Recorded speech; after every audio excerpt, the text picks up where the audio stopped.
Hello everyone, welcome to Achievers classes. Today we'll discuss a new topic of basic English grammar, that is active and passive voice. So you might have heard about this topic, and also everyone once in their life has done in their syllabi, but we always cram their rules, but we don't know the tips and techniques related to it. So today we'll discuss in a very easy and effective method so that you can learn it for your whole life. So let's begin.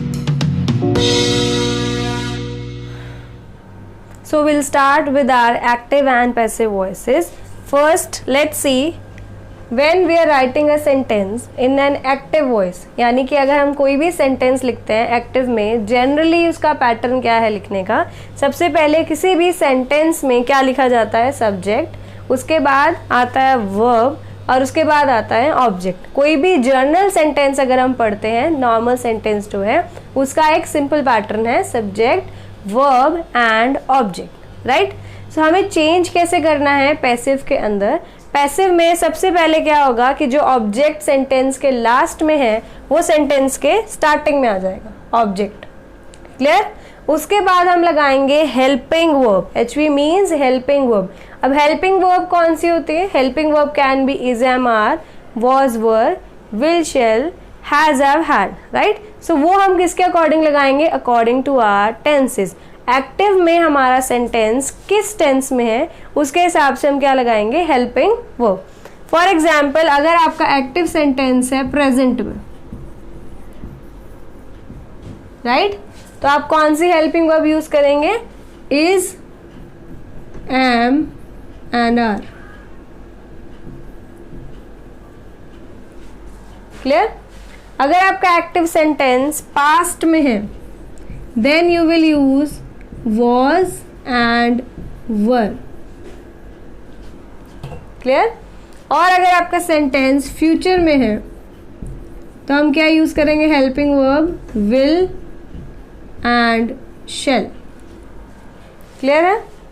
Helping verbs हमने कौन सी use करनी है? According to the tense. हमारा tense कौन सा है? अगर हमारा सेंटेंस प्रेजेंट टेंस में है तो हम यूज करेंगे इज, एम और आर। अगर हमारा सेंटेंस जो है पास्ट टेंस में है तो हम हेल्पिंग वर्ब यूज करेंगे वॉज एंड वर। और अगर हमारा सेंटेंस फ्यूचर में है तो हम यूज करेंगे विल एंड शेल, क्लियर। तो यहाँ पर आ गया ऑब्जेक्ट के जस्ट बाद क्या लगेगा? हेल्पिंग वर्ब, और उसके बाद कौन सा लगेगा? वर्ब की थर्ड फॉर्म। ऑलवेज पैसिव में हमेशा ही हम कौन सी यूज करते हैं? Verb third form. You have to remember this. Active sentence में चाहे फर्स्ट फॉर्म हो, चाहे सेकंड फॉर्म हो, चाहे इटसेल्फ थर्ड फॉर्म हो, will always use third form in our passive sentences, okay. Following with, बाद में हम क्या यूज करेंगे? बाय, एंड देन लास्ट में क्या लगेगा? Subject, clear. तो ये तो हुआ इसका रूल्स, बट सेंटेंस से हम इसको ज़्यादा क्लियरली एक्सप्लेन कर सकते हैं, ज़्यादा क्लियरली समझ सकते हैं। तो पहला इसका एग्जाम्पल देखते हैं। First example is the police catches the thief. अभी कौन सा टेंस है? Can you guess it? Okay, so this one is present indefinite और सिंपल प्रेजेंट। व्हाई? क्योंकि यहाँ पर क्या यूज किया हुआ है? Verb first form. I clear with this? यहाँ पर क्या लगा हुआ है? वर्ब फर्स्ट फॉर्म, यानी कि ये कौन सा टेंस है हमारा? प्रेजेंट, और present indefinite, okay. So the police is our subject, okay, catches is our verb and the thief is object, clear. अब हमने चेंज करना है इसे पैसिव सेंटेंस में। पैसिव में करने के लिए सबसे पहले हम क्या लिखते हैं? ऑब्जेक्ट। तो यहाँ पर ऑब्जेक्ट क्या है? The thief.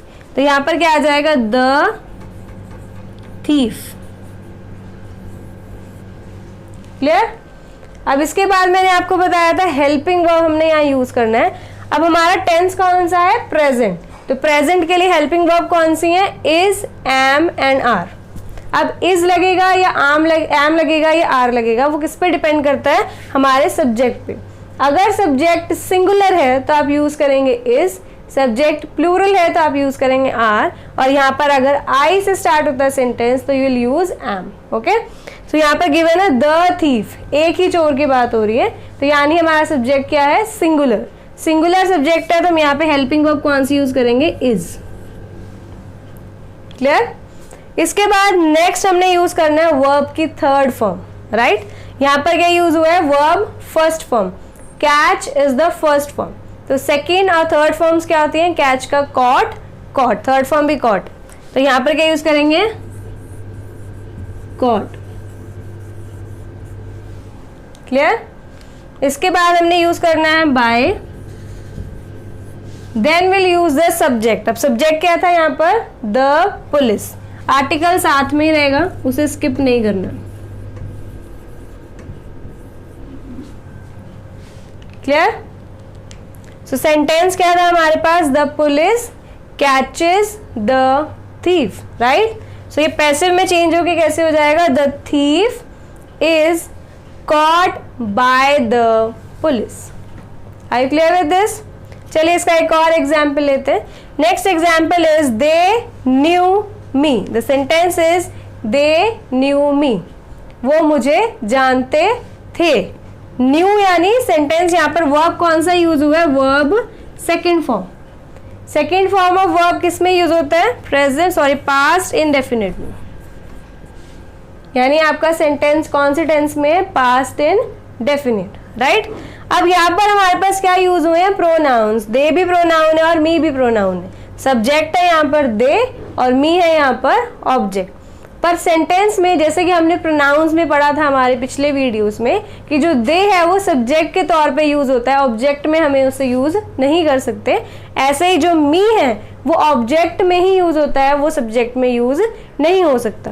तो आप इनको चेंज कैसे करेंगे, क्योंकि हमने ऑब्जेक्ट को कहाँ पर लेकर आना है, आगे एज अ सब्जेक्ट, और सब्जेक्ट को कहाँ लेकर जाना है, पीछे एज अ ऑब्जेक्ट। ओके। तो यहाँ पर आपने याद रखना है, अगर आपके पास सेंटेंस एंड करता है मी से, आप इसे ट्रांसफॉर्म कर दोगे आई में, यानी मी यूज होगा एज एन ऑब्जेक्ट और आई यूज होगा as an subject. Same way अगर यहाँ पर लिखा हुआ है दे हम यूज कर रहे हैं सब्जेक्ट में, तो ऑब्जेक्ट में क्या यूज होगा, ये देम। Okay, clear. सो यहाँ पर मी है, सेंटेंस स्टार्ट होगा आई से, आई। अब ये टेंस कौन सा है, पास्ट। पास्ट के लिए हेल्पिंग वर्ब्स कौन सी हैं, was and were, right. So singular will use was.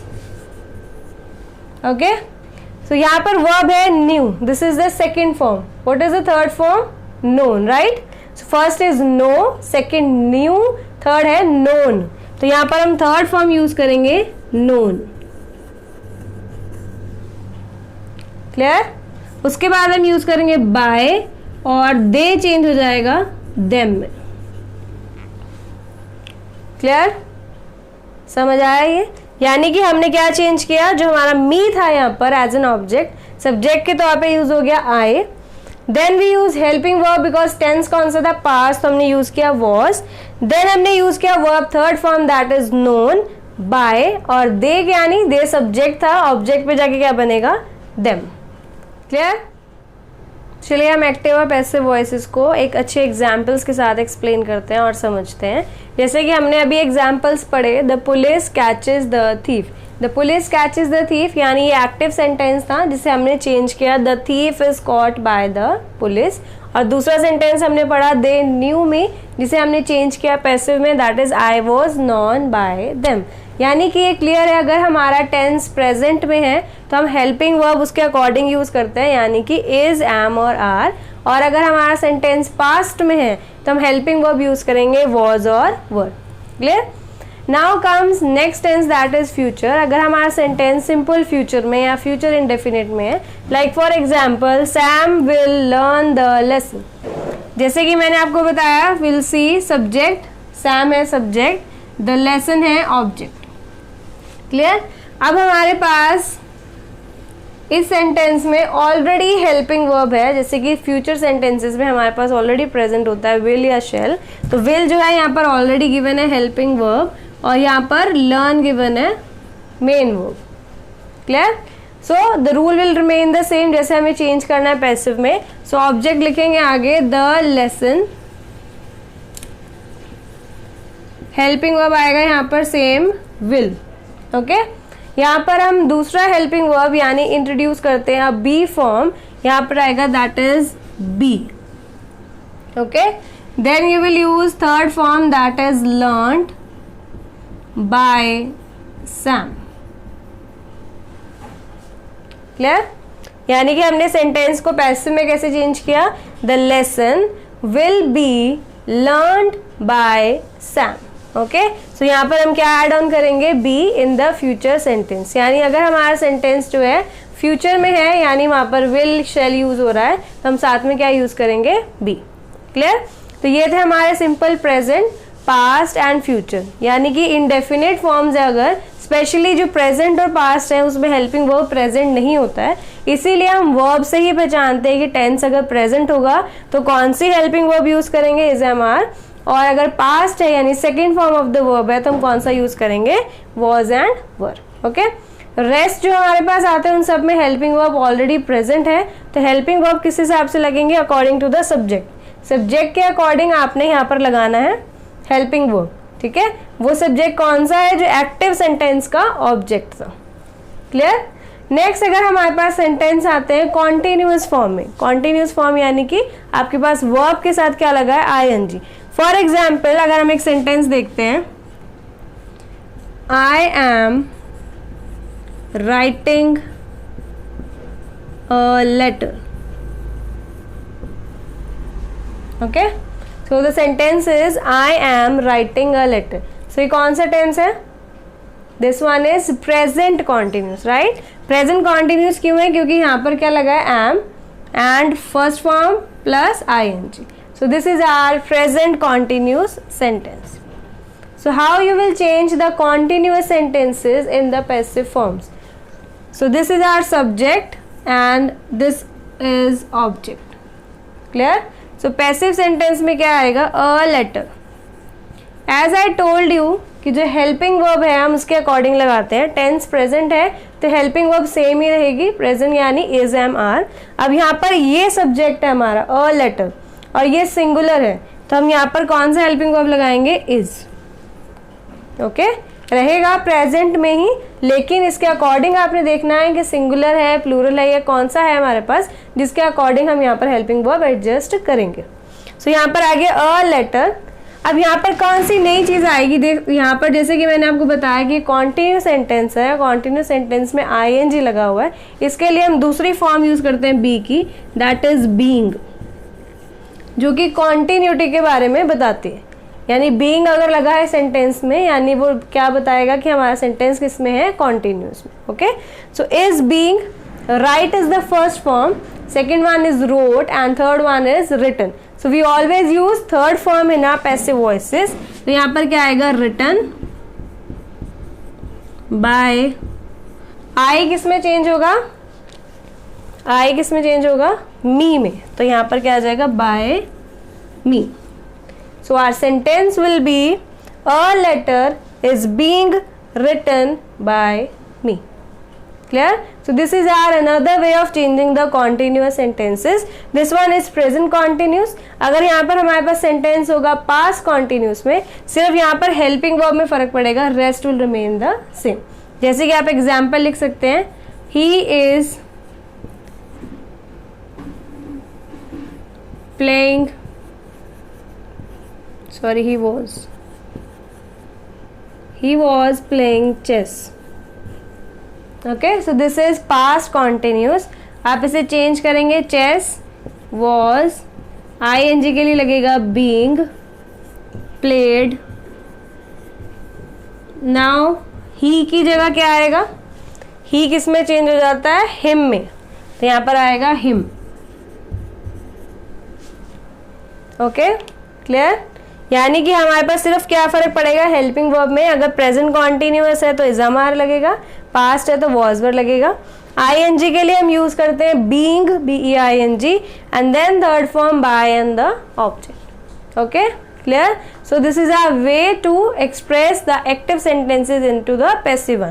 तो आपने इसमें क्या क्या चीज़ें याद रखनी है कि आपका टेंस कौन सा है. सबसे पहले टेंस के according you will use the helping verbs, and ये भी आपने याद रखना है कि आपका सब्जेक्ट जो है जब वो ऑब्जेक्ट की फॉर्म में चेंज होगा तो किस में चेंज करेंगे. I will change into me, he will change into him, she will change into her, they into them, and we into us, you same ही रहेगा सब्जेक्ट में भी और ऑब्जेक्ट में भी, तो you will remain the same. Okay, clear? तो ये थे हमारे इंडेफिनिट सेंटेंसेस और कॉन्टिन्यूस सेंटेंसेस, खत्म कर लिया है। Okay, so you will change he is subject here, has is the helping verb, done is the main form of the verb, and his work is the object, right? So you will change it as his work, helping verb already given है, आप वही रखेंगे has। okay, यहाँ पर हम be form लगाएंगे, that is been। Third form done ही है, do, did and done, तो done ही लगेगा थर्ड फॉर्म। by ही की जगह क्या आ जाएगा, him। ओके, सो पैसिव में चेंज होके क्या आएगा, his work has been done by him. Clear? ऐसे हम दूसरा देखते हैं, ये कौन सा टेंस था हमारा, प्रेजेंट परफेक्ट, बिकॉज यहाँ पर क्या यूज है, हैज के साथ third form. Next is my brother had driven a car, so this is the tense. कौन सा टेंस है, this one is past perfect, क्योंकि यहाँ पर हेल्पिंग वर्ब कौन सी है, हैड, एंड वर्ब कौन सा है, third form, right? So you will change it as a car had, we'll use the be form, that is been, driven already third form है, drive, drove, driven, driven is the third form of drive, driven by my brother। okay, so the passive form will be a car had been driven by my brother। okay, so according to the tenses you have to remember, you will use the helping verbs. If your sentence is in present, you will use the helping verbs is, am and are. If your sentence is in past, you will use was and were, and if it is in future, you will use will, shall, and then perfect will be has, have and had। okay, addition to this, what you have to remember, that how you will change the subject into the object, which I have told you earlier, like I will change into me, he will change into him, and so on. You have to remember these things. Last but not the least, you have to remember the be forms in which you will use it. Like if it is future, if your sentence or your tense is future, यानी कि आपके sentence में helping verb use हो रहे हैं will and shall, तो आप use करेंगे be, राइट? अगर आपका सेंटेंस कॉन्टिन्यूअस है, कॉन्टिन्यूअस कोई भी हो सकता है, प्रेजेंट हो चाहे पास्ट हो, तो अगर वहां पर ing यूज हो रहा है तो आप उसकी जगह क्या यूज करेंगे, being, being। Okay, and last, अगर आपका सेंटेंस परफेक्ट में है and it has helping verb has, have and had, so you will use the form being। okay, so remember these three forms of be, where you will use and when you will use these be forms। okay, so this is a very simple way to understand these active and passive voices. Also try to practice more and more sentences, and if you face any problem, you can also ask me in the comment section। okay, so if you like my videos, please subscribe my channel and press the bell icon so that you can get all the notification whenever I upload the videos. If you are not clear with the tenses, then you can see my video. I have earlier posted this video. You can clear first your tenses, then go to this topic, that is active and passive voice. Please like and share my video to more and more people, and also give your interesting comments, and this helps me and motivates me to make more and more videos. So this is Komal Gupta signing off for today. Thank you.